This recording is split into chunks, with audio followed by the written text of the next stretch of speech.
Seorang Balawi ingin dimakamkan di pemakaman Kesultanan Palembang. Ditolak dengan tegas.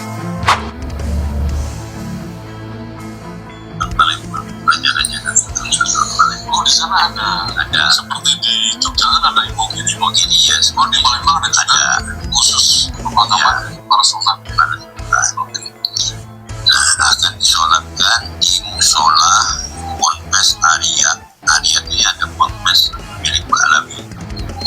Oh, di sana ada.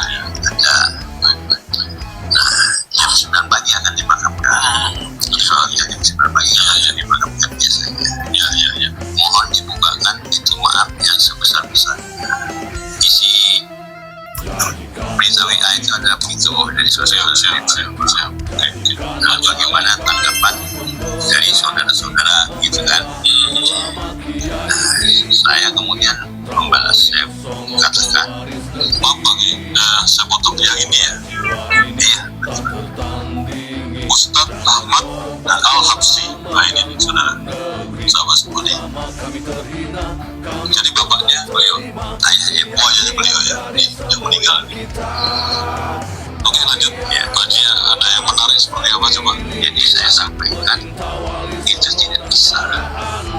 Siapa yang memberikan izin, karena itu kan pemakaman Kesultanan, pemakaman Raja Raja Palembang yang sudah masuk di dalam cagar budaya.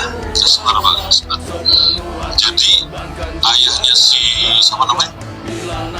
Al-Habib Ahmad Al-Habsyi itu dimakamkan, ingin dimakamkan di komplek Gawat Tengkurap yang merupakan pemakaman dari para sultan dan raja. Wah, ini seperti Imogiri lah kalau di Jogja.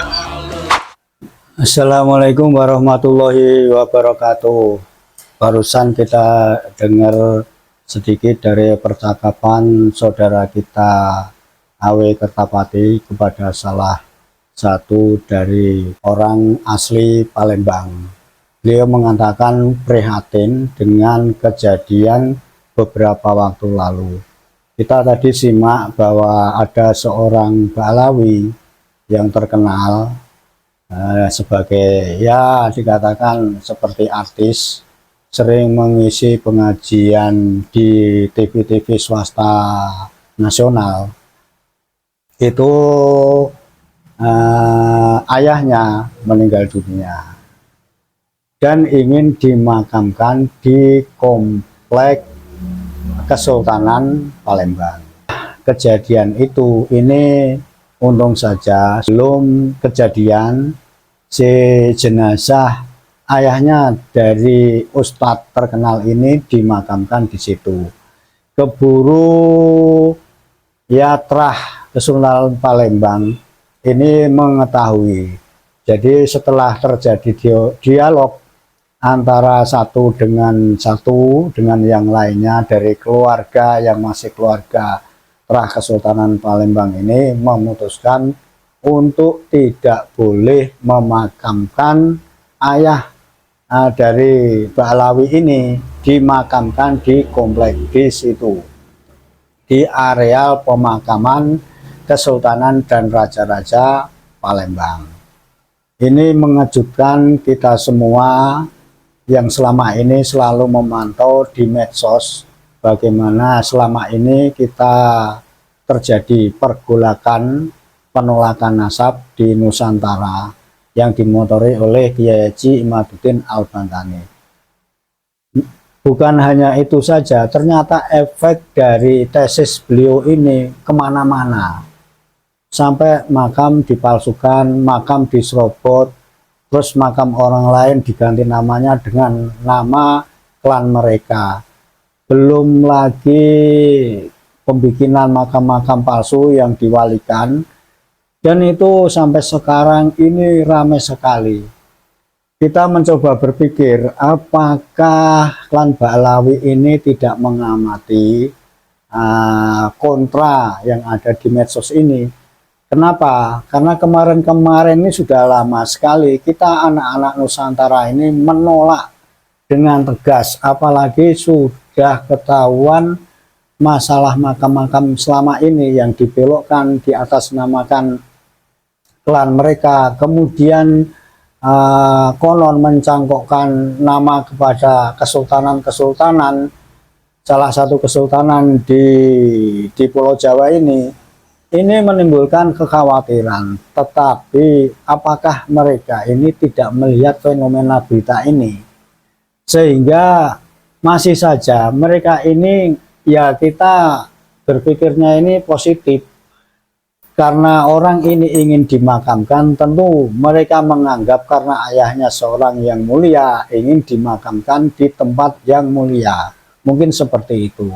Tapi dalam pikiran yang lain, loh, mereka ini kan tentu saja karena sudah beranak pinak lama di Nusantara ini, yang saya khususkan ini di Palembang, ini sudah lama, tentu mungkin ya mempunyai areal pemakaman sendiri, tidak dimakamkan secara umum mungkin. Nah, kenapa tidak dimakamkan saja di tempat itu, justru ingin dimakamkan di tempat raja-raja dan kesultanan Palembang ini dimakamkan? Ataukah ada hal yang lain, sehingga kita dalam pikiran-pikiran sekarang ini sebenarnya ada apa di balik itu? Dalam wawancara yang lain, dalam potongan yang tadi ini, dari pihak keluarga Trah yang masih Trah Kesultanan Palembang ini menolak dengan tegas bahwa areal makam itu tidak bisa dimakamkan oleh orang lain. Bahkan setelah dari kesultanan raja pertama, kemudian anaknya, kemudian cucunya, boleh dikata begitu, setelah itu generasi yang keempat saja sudah tidak bisa dimakamkan di areal pemakaman itu. Nah, ini tiba saja mereka ini ingin memakamkan ayah dari klan Ba'alawi ini, ustadz yang terkenal ini, di area situ. Cerita punya cerita, izin kepada siapa?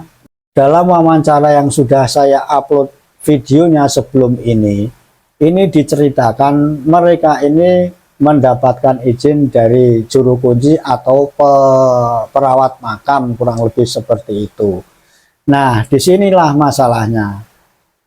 Yang tidak begitu jelas bagi kita, si perawat atau juru kunci ini apakah juga Trah dari Kesultanan Palembang?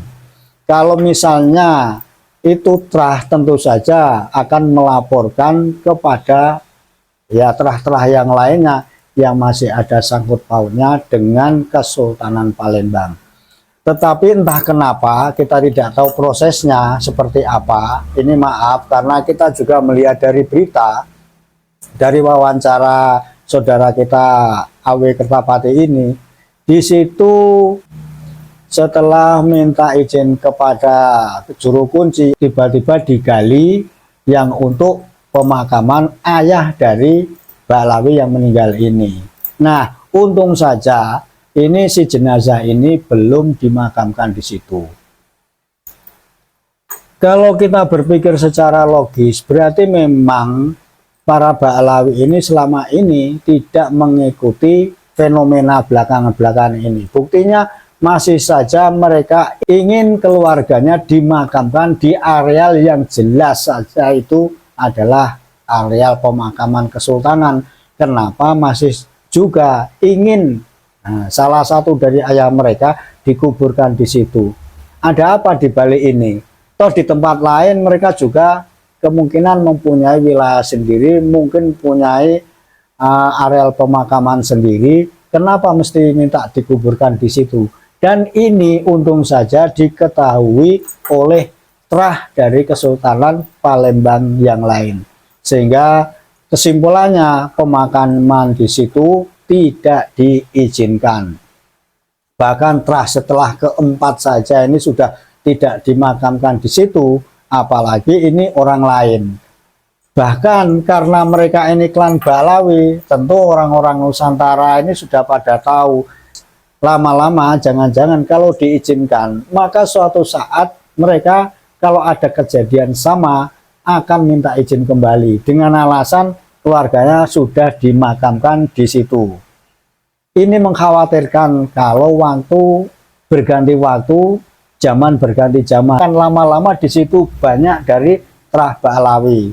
Dan yang dikhawatirkan mereka nanti akan membelokkan sejarah, merubah sejarah. Karena apa? Karena mereka dimakamkan di areal pemakaman kesultanan. Bisa jadi nanti dikatakan bahwa mereka juga adalah mempunyai terah dari Kesultanan Palembang. Ini andai-andai, dan semoga ini andai-andai ini tidak benar. Untuk saudara-saudara kita di Palembang, saya kira juga banyak yang mengikuti fenomena Ba'alawi akhir-akhir ini. Dan juga ada yang tahu dan kembali menimbulkan semangat mencintai leluhurnya. Dengan sendirinya berhati-hati kalau ada kejadian-kejadian selama ini yang diberitakan di media sosial. Maka jangan-jangan ini efek dari itu. Kemarin-kemarin ini masalah Ba'alawi yang ada mau dikuburkan di areal pemakaman Kesultanan Palembang ini dengan cepat direspon oleh keluarga terah dari Kesultanan Palembang. Untuk saudaraku di Palembang, darah kita sama merahnya dan tulang kita sama putihnya. Semangat kita sama untuk menjaga leluhur kita dan bangsa kita supaya tidak diacak-acak oleh orang lain yang sama sekali tidak mempunyai nasionalisme, kecintaan kepada negara ini. Justru akan mengambil kesempatan untuk mengakui bahwa wilayah-wilayah kita ini dianeksasi, diakui oleh mereka secara pelan-pelan, secara halus, dan dengan tempo yang lama. Sehingga turunan-turunan kita kelak, kalau tidak tercerahkan mulai saat ini, apa jadinya? Alhamdulillah, terah dari Kesultanan Palembang ada perhatian. Sehingga kejadian kemarin tidak jadi dikuburkan ayah dari klan Ba'alawi, Ustadz yang terkenal ini dimakamkan di situ. Dan dalam wawancara setelahnya, mereka meminta maaf dengan sebesar-besarnya dan akan memakamkan ayah Ustadz yang terkenal ini pada komplek makam yang lain. Coba kalau hal ini tidak diketahui dari awal, apa jadinya? Kalau mereka sudah menguburkan di situ, kemudian kita ingin protes untuk membongkar kembali dan dipindahkan, tentu itu justru akan lebih sulit. Alhamdulillah ini sudah diketahui dari awal. Kita harus hati-hati selama ini mendengar informasi dan sejarah Ba'alawi ini, harus kita waspadai memang. Mungkin di daerah lain di Nusantara juga seperti itu modelnya. Tidak hanya di Jawa pintu terbukanya kebohongan mereka, liciknya mereka untuk menggusur makam-makam terah dari leluhur kita, khususnya terah Kesultanan Raja-Raja.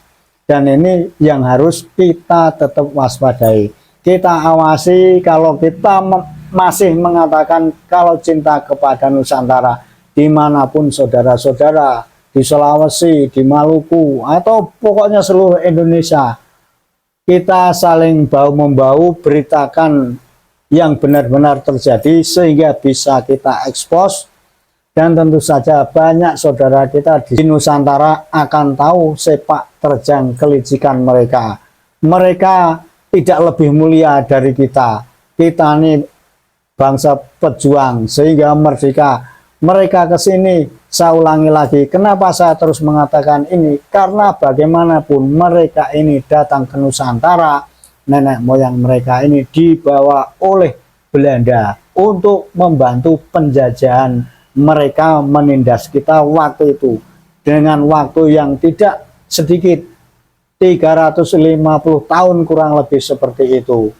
Kita wajib waspada. Terima kasih untuk saudara-saudara kita, wong kita dari Palembang. Semoga sehat selalu, tetap semangat, jaga lingkungan. Saya cinta kalian semua. Saya pernah beberapa kali datang ke Palembang melihat pasang dan surutnya Sungai Musi, sungai yang membelah kota Palembang, kota legenda, kota Sriwijaya yang membuat Nusantara ini pernah berjaya di dunia. Assalamualaikum warahmatullahi wabarakatuh.